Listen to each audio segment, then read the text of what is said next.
Taking off his pack, James began putting in the items that they had purchased. "Do you think we should divide it amongst everyone?" Sam said. "I don't think we need to do that. We can just organize everything after we're finished here. I also don't like the idea of taking up so much space and blocking other people," James said.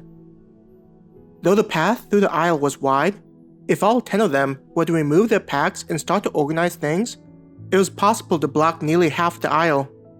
Most adventurers traveled in smaller groups, so they didn't need to worry about inconveniencing people.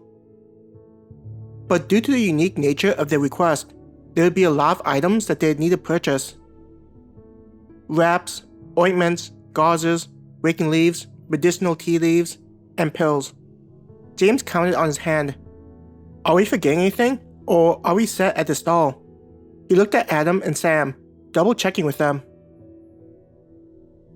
If they were to forget everything, they'd have to settle, hoping the next stop would have the item. "In terms of medical items, I think we're good," Adam said. Sam placed a hand on his chin. "If we do forget anything, then I suspect that the forest will have it. Most of the items we're used to are from there anyway." "Thank you for your patronage," the merchant bowed several times gratefully. "Please come back if you need any more items. I'll give you a nice discount." He smiled at them.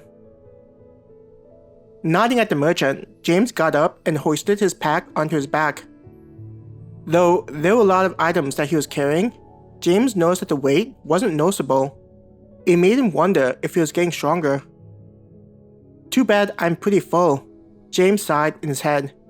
It was one of the downsides of how they gained levels, and if they became full, then it wasn't possible to eat any more food. James noticed movement out of the corner of his eyes, and when he turned to look, he saw that everyone was heading over their way. It was clear that they had eaten their fill and were ready to continue. Patting her bulging stomach, Maya grinned happily. "You sure that you're not going to explode after eating all that food?" James laughed at Maya. Maya rolled her eyes at James' comment, clearly not finding it humorous. "Did you find everything?" Mim asked, seeing James's bulging backpack. "For the medical stuff, yes," James nodded. "We should probably continue to see what else is available," Mim said, turning to look down the long aisle that made a turn up ahead. "Since we have near unlimited funds, let us get some good rations. I'm tired of eating the dry stuff that you have to tear with your teeth. After doing that long enough, my mouth gets exhausted," Celine stated, letting the group know that wasn't an option.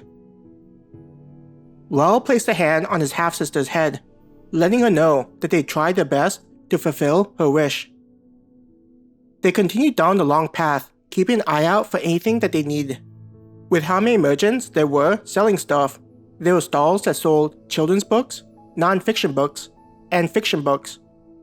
The non-fiction books were related to finding plants and other items useful to an adventurer on a request. "We should grab some of those," Maya said. Not having time to take a class at the guild, Maya likely thought that would be helpful for them to have. She made her way to the merchant.